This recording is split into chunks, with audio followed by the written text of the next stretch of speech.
If you could buy Bitcoin straight from your bank account, would you do it? Well, 24 million Americans are going to be able to soon, and we'll tell you how in just a second.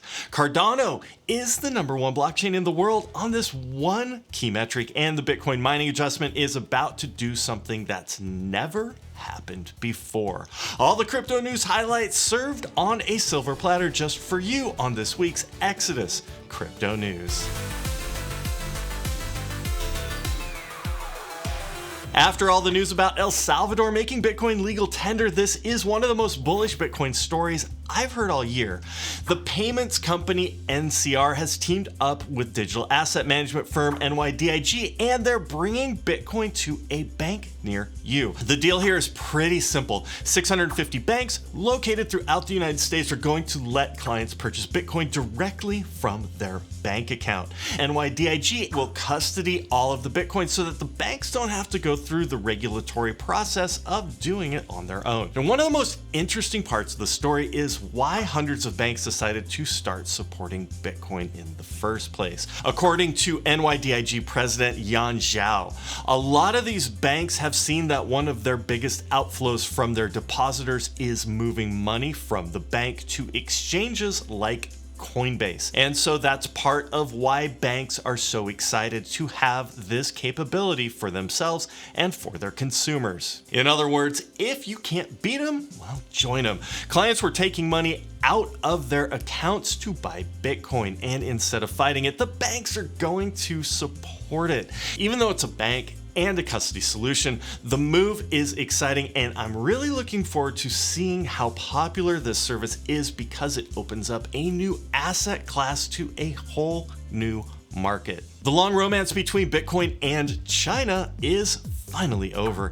The Chinese government has made Bitcoin mining illegal, which has put the Chinese miners in a very difficult spot. Hundreds of thousands of ASICs have been turned off overnight, and as you'd expect, Bitcoin's hash rate has plummeted. Thankfully, Satoshi Nakamoto anticipated this type of scenario, and that's why there's the mining adjustment.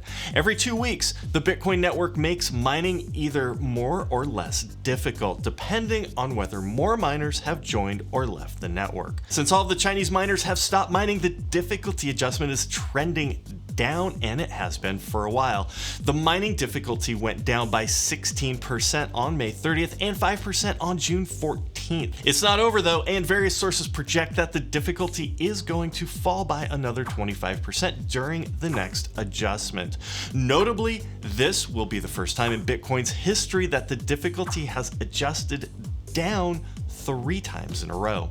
Now, that's a big drop, but the good news is that it's not permanent. The Chinese miners will relocate to other countries like Kazakhstan and the USA, and once they boot up their rigs, the Bitcoin network will be more decentralized than ever.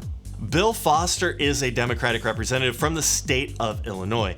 Here's a quote from him talking about people holding cryptocurrencies like Bitcoin. For most people, if they're going to have a big part of their net worth tied up in crypto assets, they're going to want to have that security blanket of a trusted third party that can solve the problem. That's a ridiculous statement. One of the primary reasons that people get into crypto in the first place is that there isn't a third party controlling their money. There's no Fed inflating away the money or PayPal reversing transactions and freezing accounts for no good reason. When you keep your crypto in a non-custodial wallet like Exodus, the coins are yours. Nobody can stop you from transacting or take your money. And if you're really conscious and want to lock that stuff up, just get a hardware wallet. Foster goes on to suggest that there needs to be a way to reverse crypto transactions, and of course, it would be the government that does the reversing. Another brilliant idea, since the politicians in the Fed have proven themselves to be so good at managing money. There's not enough time in the day to fight back against all this nonsense. Suffice to say, the next election cycle, we're rooting for Illinois to elect someone who is more knowledgeable about crypto and how blockchains work. And now for the really big news. Cardano is showing some real signs of life as $30 billion worth of ADA tokens are now being staked on the network. That's equal to about 75% of ADA's circulating supply, making Cardano the #1 proof of stake network in the world, measured by the percentage of coins being staked. One of the many reasons so many people are interested in buying and staking Cardano is that after years of research and development, the team is finally rolling out smart contracts. This should be a major boost to the platform, since Cardano will finally be able to compete with other protocols like Ethereum. Noted Bitcoin analyst Willy Woo and frequent guest on Peter McCormick's What Bitcoin Did podcast doesn't believe that Bitcoin is in a bear market.